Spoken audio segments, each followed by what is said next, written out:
عزیزان محترم، لبیک ایجوکیشن اینڈ ویلفیئر سوسائٹی کا غالباً یہ 32واں اجلاس ہے، شاید لکھا ہوا دیکھا میں نے 32واں۔ اب یہ تو یاد نہیں رہا کتنے برس ہوئے، لیکن میں ان 32ویں اجلاس میں ایک بار اور آ چکا ہوں، اور آپ لوگوں سے بھیونڈی بہت آتا تھا پہلے میں، اب چند برسوں سے مصروفیت کی بنیاد پر آنا کم ہوا ہے۔ جو موضوع دیا گیا ہے اس موضوع کے اعتبار سے تو وقت بالکل نہیں ہے، لیکن چلیے جو بھی وقت ہے اس میں چند باتیں ہم کر لیں، تاکہ جس مقصد کے لیے ہم جمع ہوئے ہیں کچھ نہ کچھ ہمارے حصے میں آ جائے۔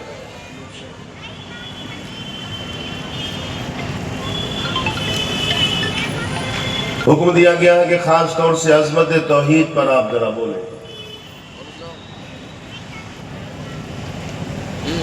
ایک سوال یہاں جنم لیتا ہے کہ عظمت توحید یہ ہماری دنیاوی زندگی ہو یا اخروی زندگی ہو، اس کا اہم حصہ ہے۔ اگر توحید کی عظمت ہمارے سینوں میں نہیں ہے تو ہم انسان جیسے تو ہیں لیکن حیوانات سے بھی بدتر ہیں۔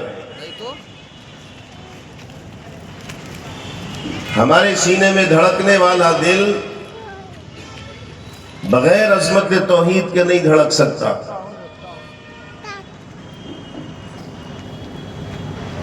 یاد رکھیں، اللہ نے ہر شخص کے اوپر 2 ذمہ داریاں عائد کی ہیں،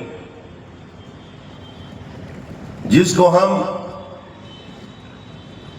عرف عام میں حقوق اللہ اور حقوق العباد کے نام سے جانتے ہیں۔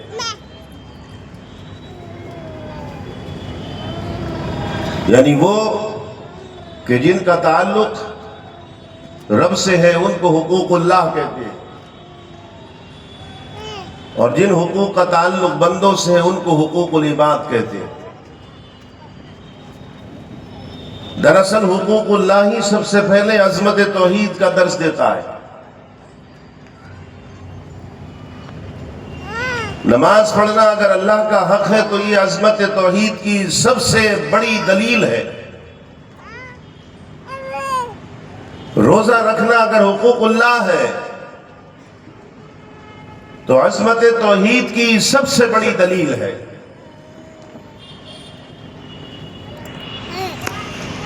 لیکن ایک سوال ہے کہ توحید کہتے کس کو ہے جس کی عظمت کی جاتی ہے؟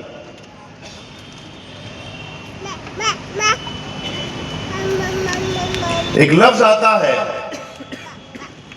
احد، جس کو واحد کہتے ہیں۔ اس خالق کائنات کو واحد ماننا، اکیلا ماننا، اس کا نہ شریک ٹھہرانا، نہ ذات کے اعتبار سے نہ صفات کے اعتبار سے۔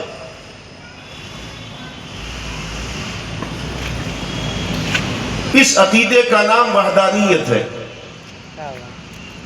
جو اسے واحد مانتا ہے اس عقیدے کا نام وحدانیت ہے۔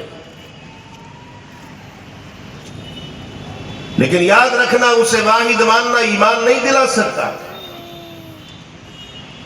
اسے واحد ماننے والا صرف مومن نہیں ہو سکتا، اس لیے کہ تاریخ گواہ ہے ہزاروں برس سے بڑے بڑے گزرے جو اسے واحد مانتے ہیں، اور آج بھی ہیں وہ لوگ۔ بڑے بڑے فلاسفر گزرے، سائنسدانوں نے جنم لیا۔ کسی نے سمندر کی طغیانی کو دیکھ کر اسے واحد مان لیا،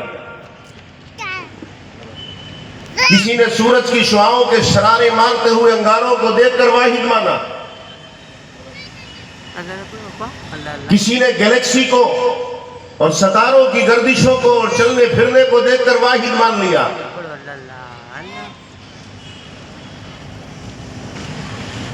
ان کا عقیدہ تو وحدانیت کا بنا، مگر مومن نہیں بنے۔ توحید کس کو کہتے ہیں؟ کسی کتاب سے پڑھ کر